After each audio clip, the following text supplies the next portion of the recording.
नमस्कार दोस्तों, मैं सत्यम तिवारी आप सभी का स्वागत करता हूं आपके अपने यूट्यूब चैनल एग्री जर्नी में। तो दोस्तों यहां पे आप लोगों के सबसे इंपॉर्टेंट डाउट यहां पे क्लियर करने वाला हूं आईसीआर एग्जाम से संबंधित, जो कि बहुत सी स्टूडेंट को यहां पे डाउट है कि आपका रिजल्ट कब तक आ रहा है इस आईसीआर का, क्योंकि रिजल्ट का बहुत टाइम से स्टूडेंट को इंतजार है। जैसा कि आपको सभी को पता है कि आंसर की तो आपकी जो है 23 तारीख के आसपास जो है आपको यहाँ पे आंसर की देखने को मिल गई होगी एनटीए की ऑफिशियल वेबसाइट पर। सेकंड जो यहाँ पे स्टूडेंट का डाउट है कि काउंसलिंग कब तक हो सकेगी, क्योंकि बहुत से स्टूडेंट्स यहाँ पे काउंसलिंग का वेट कर रहे हैं। नंबर थर्ड पर यहाँ पे हम बात करेंगे काउंसलिंग के कौन कौन से ऐसे डॉक्यूमेंट्स हैं जो बहुत ही इंपॉर्टेंट है, क्योंकि आपको सभी को पता है कि बहुत से डॉक्यूमेंट्स ऐसे होते हैं जिनको बनने में बहुत ही टाइम लगता है ना। 10 से 15 दिन तक का टाइम जो यहाँ पे डॉक्यूमेंट्स बनने में लगता है। तो उन डॉक्यूमेंट्स के बारे में यहाँ पे आपसे बात करेंगे कि किन किन डॉक्यूमेंट्स को जो है आपको अभी फिलहाल में बनने के लिए डाल देना चाहिए, जो कि आपके काउंसलिंग तक बन के तैयार हो जाएंगे। सारी लिस्ट यहाँ पे आपको बताएंगे, ठीक है, कौन कौन से डॉक्यूमेंट्स यहाँ पे आपके रजिस्ट्रेशन के टाइम पे लगेंगे, कौन कौन से डॉक्यूमेंट्स जो यहाँ पे आपके काउंसलिंग के टाइम पे लगेंगे, ठीक है। सारी आपके यहाँ पे डाउट्स क्लियर होंगे।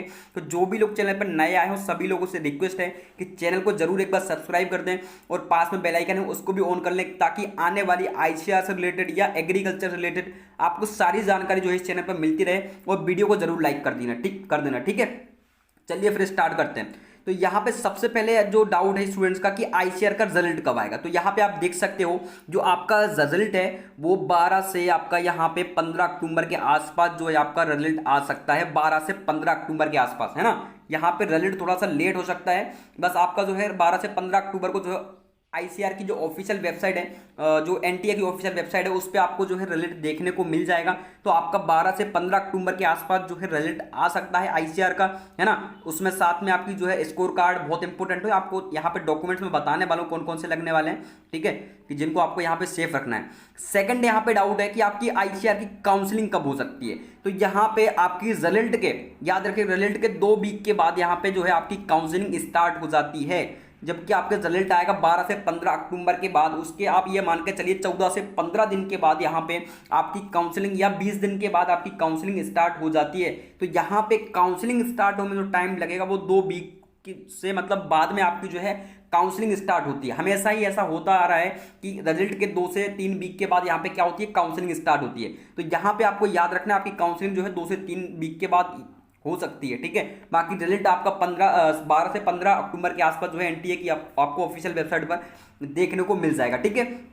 अब यहाँ पे अपन बात करेंगे डॉक्यूमेंट्स के बारे में कि कौन कौन से डॉक्यूमेंट्स बहुत ही महत्वपूर्ण हैं, कैसे वो बनेंगे, कहाँ से आपको बनवाने, तो वो सारी आपको जानकारी मैं यहाँ पे प्रोवाइड करने वाला हूँ, ठीक है। तो सबसे पहले यहाँ पे हम बात करेंगे आपकी 10th-12th की मार्कशीट, ठीक है, बहुत ही इंपॉर्टेंट होती है। आप सभी को पता है 10th-12th की मार्कशीट बहुत इंपॉर्टेंट होती है।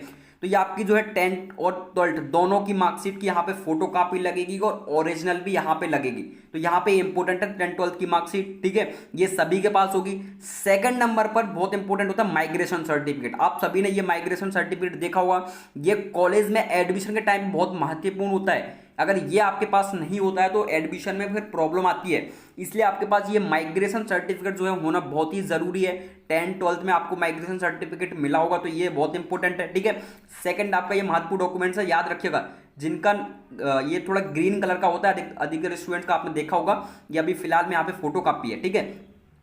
नेक्स्ट अपन बात करेंगे नंबर 3 पर जो आपका बहुत इंपॉर्टेंट डॉक्यूमेंट्स है वो है यहाँ पे डीओबी सर्टिफिकेट। आपका यहाँ पे डेट ऑफ बर्थ सर्टिफिकेट भी होना चाहिए। ये सब डॉक्यूमेंट्स आपके काउंसलिंग के टाइम पे लगते हैं, और जब आपका रजिस्ट्रेशन भी होगा ना आईसीआर ऑफिशियल वेबसाइट पर काउंसलिंग के लिए, तो वहां पे भी ये डॉक्यूमेंट्स जो है लगते हैं। तो यहाँ पे आपका जो है डेट ऑफ बर्थ सर्टिफिकेट होना चाहिए। सबसे इंपॉर्टेंट यहाँ पे क्या होना चाहिए, आधार कार्ड, बहुत ही महत्वपूर्ण है भाई। यहाँ पे आधार कार्ड है ना, ये बहुत महत्वपूर्ण माना जाता है आधार कार्ड आपका, तो आधार कार्ड भी होना चाहिए। इसकी फोटो कॉपी आपको 2 फोटो कॉपी यहाँ पे लगने वाली है, 2 आपको यहाँ पे फोटो कॉपी हर डॉक्यूमेंट्स की करवा लेनी है, ठीक है। यहाँ पे नंबर 5 पर जो आपका डॉक्यूमेंट्स इंपॉर्टेंट माना जाता है वो है ट्रांसफर सर्टिफिकेट। ये बहुत महत्वपूर्ण होता है ट्रांसफर सर्टिफिकेट, जिसको अपन स्थानांतरण सर्टिफिकेट भी बोलते हैं।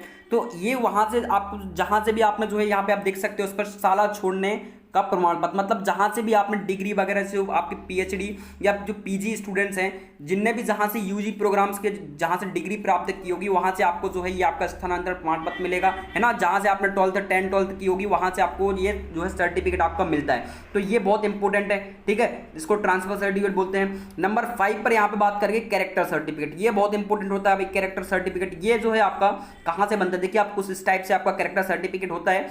ये जो स्कूल से ही आपका बनता है जहां से आपने आपने 12th की होगी, ये स्कूल से आपका चरित्र प्रमाण पत्र बनता है। कैरेक्टर सर्टिफिकेट जो आपकी क्लास टीचर मैम रही होगी उनसे जो है ये आपको ये बनता है सर्टिफिकेट। तो ये आपको यहाँ पे याद रखना है, ये सब डॉक्यूमेंट बहुत इंपॉर्टेंट है, ठीक है। नंबर यहाँ पे बात करते हैं 7 नंबर पर, तो ये भाई सबसे इंपॉर्टेंट माना जाता है आपका character certificate, sorry category certificate है आपका, ये बहुत महत्वपूर्ण माना जाता है। जाति प्रमाण पत्र है ना, खासतौर से यहाँ पे उन स्टूडेंट्स के लिए बहुत इंपॉर्टेंट है जो ईडब्ल्यूएस और ओबीसी कैटेगरी के हैं, ठीक है। आपको सभी को पता है यहाँ पे कि इनमें रिजर्वेशन मिलता है, तो ईडब्ल्यूएस में आपको पता है 10% का रिजर्वेशन मिलता है, और ओबीसी जो कैटेगरी के स्टूडेंट्स हैं उनको यहाँ पे 27% रिजर्वेशन मिलता है। तो ये बहुत महत्वपूर्ण माना जाता है भाई आपकी काउंसलिंग के टाइम पर, है ना, क्योंकि अगर आपको रिजर्वेशन लेना है तो ये चीजें तो आपके पास बिल्कुल होनी चाहिए। जो आपका ओबीसी सर्टिफिकेट जाति प्रमाण पत्र 27% रिजर्वेशन लागू होता है, और ईडब्ल्यूएस में आपको पता है 10% रिजर्वेशन लागू होता है। तो ये जो है आपको इतने डॉक्यूमेंट्स आपके पास होने चाहिए। ये आप देख सकते हो ईडब्ल्यूएस में सबसे इंपॉर्टेंट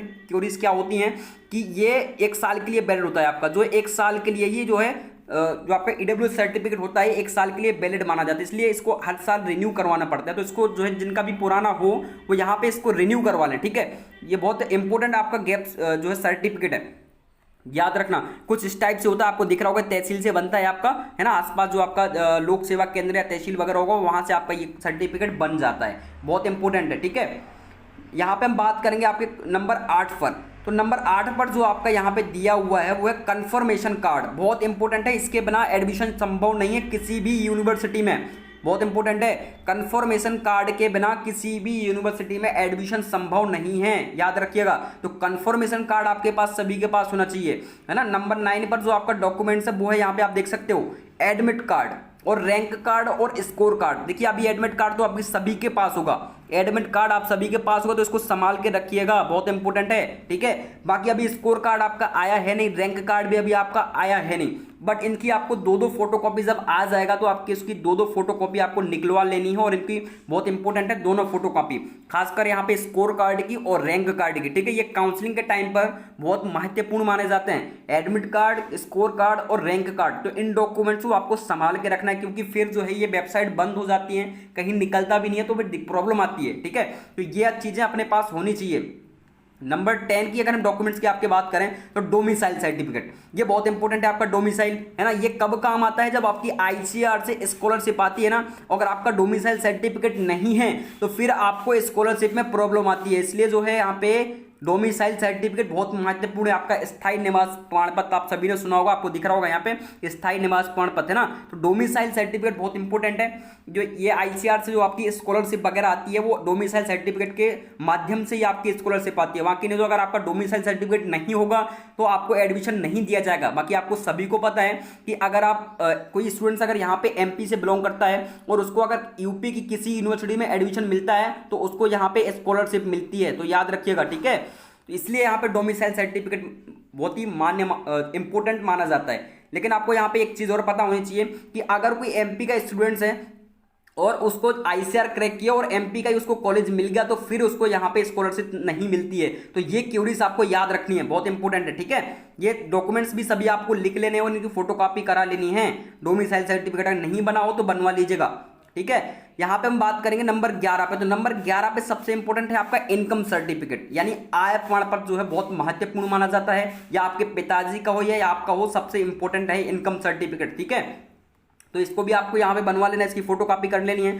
नंबर 12 पर भाई बहुत महत्वपूर्ण है आपका गैप सर्टिफिकेट। ये ओनली जो आपके ड्रॉपर स्टूडेंट्स हैं उनका यहाँ पे गैप सर्टिफिकेट बनता है। यहाँ पे जिनने 12th के बाद सीधा आईसीआर क्रैक किया है या आईसीआर का एग्जाम निकल गया है उनको यहाँ पे गैप सर्टिफिकेट बनवाने की कोई जरूरत नहीं है। बट जो आपके ड्रॉपर्स हैं जिनने मतलब 12th के बाद गैप लिया है कुछ स्टडी पर्पस के लिए, जिनके 2-2 3-3 साल के गैप हैं, वो यहाँ पे बिल्कुल स्टडी पर्पस के लिए जो आपका गैप सर्टिफिकेट बनता है उसको जरूर बनवा लें। आपकी आसपास जो लोक सेवा केंद्र है, आपकी तहसील है, वहां से जाके आप 100 रुपए 150 रुपए लगते हैं तो आपका कुछ इस टाइप से होता है गैप सर्टिफिकेट, आप देख सकते हो, तो आराम से बन जाता है। जो आपका एडवोकेट वगैरह होते हैं वो बना देते हैं, ठीक है।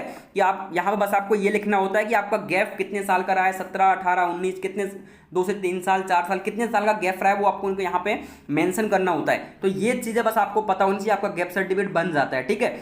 नेक्स्ट अपन बात करेंगे यहाँ पे आपका अगला डॉक्यूमेंट से बहुत महत्वपूर्ण मेडिकल सर्टिफिकेट। ये आपका कॉलेज में जब एडमिशन होगा तब बनता है, तब जो है यहाँ पे क्या होता है महत्वपूर्ण माना जाता है जब कॉलेज में आपका एडमिशन होता है। तो मेडिकल सर्टिफिकेट हमेशा क्या होना चाहिए, गवर्नमेंट हॉस्पिटल से बनवाना है आपको, ना तो किसी प्राइवेट हॉस्पिटल से, ना किसी प्राइवेट डॉक्टर से।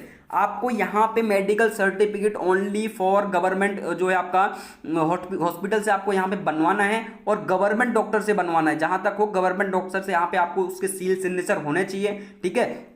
ये पूरा जो यहाँ पे आपको दिख रहा है ये गवर्नमेंट से बना हुआ जो मेडिकल सर्टिफिकेट है, ठीक है। ये आपको यहाँ पे सारा दिख रहा होगा, गवर्नमेंट डॉक्टर के सिग्नेचर वगैरह। ये मेडिकल सर्टिफिकेट जो है आपका गवर्नमेंट जो हॉस्पिटल है वहां से बनता है। नंबर 16 पे यहाँ पे हम आपसे बात करें तो पासपोर्ट साइज फोटो, ये आप देख सकते हो, बहुत इंपॉर्टेंट है। पासपोर्ट साइज आपकी फोटो होने चाहिए, और वही फोटो होने चाहिए जो आपने एप्लीकेशन फॉर्म फिल करते टाइम फोटो एप्लीकेशन फॉर्म में लगाई थी, वही फोटो आपको यहाँ पे काउंसलिंग में लेके जानी है। ये इंपॉर्टेंट है, ठीक है। यहाँ पे वही फोटो आपको काउंसलिंग में लेके जानी है। और अकाउंट नंबर भी यहाँ पे इंपॉर्टेंट है। आपकी स्कॉलरशिप किस में आएगी, तो अकाउंट में आएगी, तो इसलिए यहाँ पे आपका अकाउंट नंबर भी इंपॉर्टेंट है। अगर एसबीआई का हो तो सबसे बेस्ट है, ठीक है, क्योंकि एसबीआई में क्या होता है कि आपकी स्कॉलरशिप में किसी भी प्रकार की कोई प्रॉब्लम नहीं आती है, जल्दी आपकी जो है स्कॉलरशिप आ जाती है। तो यहाँ पे ये जो इंपॉर्टेंट डॉक्यूमेंट्स है आपके 17 डॉक्यूमेंट्स बहुत इंपॉर्टेंट है। तो यहाँ पे आपको इन सभी डॉक्यूमेंट्स को, अभी जो डॉक्यूमेंट्स आपके नहीं बने हो वो आपको यहाँ पे बिल्कुल बनवा लेने हैं सभी लोगों को, ठीक है। इनकम सर्टिफिकेट जो है आपका, इसको रिन्यू करवा लेना है। ये डॉक्यूमेंट्स कैसे रिन्यू, इनको डॉक्यूमेंट्स को रिन्यू करवाना पड़ता है, तो आप इनको तहसील से रिन्यू करवा सकते हो। इनकम सर्टिफिकेट हो गया आपका, गैप सर्टिफिकेट हो गया अगर आपका गैप है तो, है ना। और आपका यहाँ पे डोमिसाइल नहीं बनाओ तो इसको बनने में बहुत टाइम लगता है, थोड़ा सा टाइम लगता है, तो इसको भी आप डोमिसाइल सर्टिफिकेट को बनवा लें। और आपको ये तो बहुत इंपॉर्टेंट है कि सभी को संभाल के रखना है डॉक्यूमेंट्स को, है ना। ईडब्ल्यूएस को अगर रिन्यू नहीं करवाया तो इसको भी करवा ले, थोड़ा सा इसमें टाइम लगता है, इसलिए ईडब्ल्यूएस सर्टिफिकेट बहुत इंपॉर्टेंट है, ठीक है। तो ईडब्ल्यूएस जिनका भी नहीं बनाओ तो इनको रिन्यू करवा लें। यहाँ पे जाति प्रमाण पत्र नहीं बनाओ तो इसको भी बनवा लें सभी लोग, क्योंकि इंपॉर्टेंट है भाई, है ना, इसलिए मैंने आपको यहाँ पे बताया है।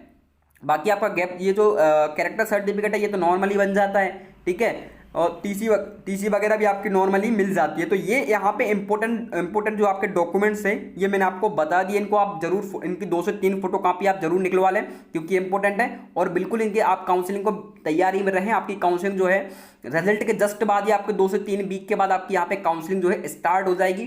तो ये अपने लिए यहाँ पे इंपॉर्टेंट है, ठीक है। तो याद रखिएगा सभी लोग, और चैनल पर जो भी लोग नए हैं तो सभी लोग सब्सक्राइब कर लें, और वीडियो को लाइक जरूर कर दीजिएगा, ठीक है। मिलते हैं नेक्स्ट वीडियो के साथ, नेक्स्ट अपडेट के साथ। जय हिंद, जय भारत, वंदे मातरम।